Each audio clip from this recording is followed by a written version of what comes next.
هو انت فاكرة ان علشان الزبدة الفلاحي ما هي وصلت 250 جنيه يبقى كده خلاص مش هنعمل حلويات في رمضان؟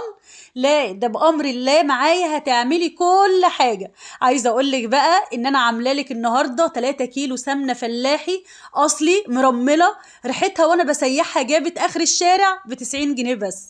يلا حبايبي، قبل ما نبدأ الفيديو نسمي الله ونصلي على رسول، وما تنسوش تحطوا لي لايك للفيديو عشان يترفع ويوصل لناس تانية تستفاد بيه ان شاء الله. معايا لبن جاموسي جايباه من عند اللبان بخيره كامل الدسم، وده مهم جدا جدا، ما ينفعش اللي هو العلب الجاهزة، لازم يكون من عند اللبان ويكون جاموسي، ويكون القشطة بتاعته والخير بتاعه فيه، يعني ما يكونش مخضوض او منزوع الدسم. هنحطه كده على النار لحد ما يغلي زي ما احنا شايفينه كده، وبعد كده هنهدي عليه النار، هنحط فوقه معلقة خشب كده علشان يمنع الفوران بتاعه، ويغلي بقى شوية حلوين لحد ما نسبة المية اللي فيه تتبخر. ودي خطوة مهمة جدا جدا. طبعا زي ما انتوا شايفين كده اللبن بتاعي بدأ يركز ويتحول لقشطة، يعني يتقل بقى تقيل خالص، يعني كل المية اللي فيها اتبخرت، وكده أخدنا الخير كله اللي في اللبن.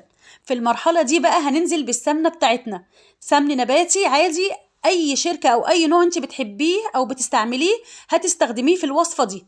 لكل كيلو سمنة انت هتعمليه هنستخدم له كيلو لبن، يعني انا استخدمت 2 كيلو لبن ل 2 كيلو سمن نباتي، هعملهم دلوقتي هحولهم لسمنة بلدي. طيب حد دلوقتي هيقول لي يا رشا دي عملية هدرجة وده هيكون مش صحي. هقولك ما تخافيش خالص، احنا دلوقتي عملنا عملية تبخير لنسبة المية اللي موجودة في اللبن وحولناها لقشطة، فبالتالي مش هتاخد معانا وقت كتير على النار في الغليان مع اللبن، وده هيقلل نسبة الهدرجة اللي موجودة عندنا في السمنة. بصوا زي ما انتوا شايفين الحلة دي شكلها صغير على الكمية، فأنا هنقلها في حلة تانية. هسيبها كده في البداية على نار عالية الأول لحد ما تغلي عندنا بالشكل ده. في الوقت ده كده هضيف لها معلقة كبيرة من الملح، وهقلبها كويس جدا. وأول ما تبتدي عندي كده تبتدي بفوران وتعمل رغاوي كتير كده، هبتدي بقى أهدي عليها النار خالص. وشايفين كده عندي في القاع بيبتدي يروق القشطة أو تتركز من تحت، فنقلب فيها باستمرار، ايدينا فيها ما نسيبهاش أبدا. وهضيف دلوقتي كمان نص كيلو من القشطة أنا محوشاها من وش اللبن، دي كمان هتخليها تبقى طعمها غني أكتر وزي السمنة البلدي بالظبط.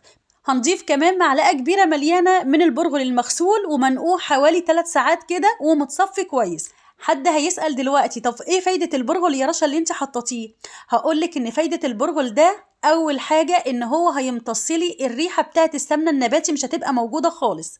تاني حاجة هيحافظ لي على القشطة ما تتحرقش من تحت في قاع الحلة. تالت حاجة هيخلي لي السمنة بتاعتي تعيش فترة طويلة جدا من غير ما تزنخ او يجرى لها اي حاجة. وغير كده ان البرغل مفيد جدا جدا، هيخلي السمنة بتاعتي غنية اكتر بالفوائد بتاعته، لان هو يعتبر بروتين، تمام، اللي هو بروتين القمح، فمفيدة جدا جدا الحاجات دي.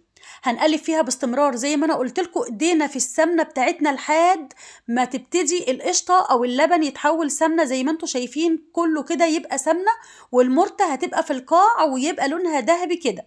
في الوقت ده هيبقى كده خلاص هنطفي البوتاجاز بتاعنا ونسيبها بقى لحد ما تروق وتبقى عندنا بالشكل اللي انتم شايفينه ده. عايزه اقول لكم بقى الريحه بجد قلبة الدنيا، كاني بسيح سمنه بلدي زبده فلاحي بالظبط. تعالوا بقى نعبيها كده. البرطمانات بتاعتي مغسولة كويس جدا جدا ومتنشفة كويس ومتعقمة وزي الفل. هنعبي بقى فيها السمنة بتاعتنا كده بعد ما بردت.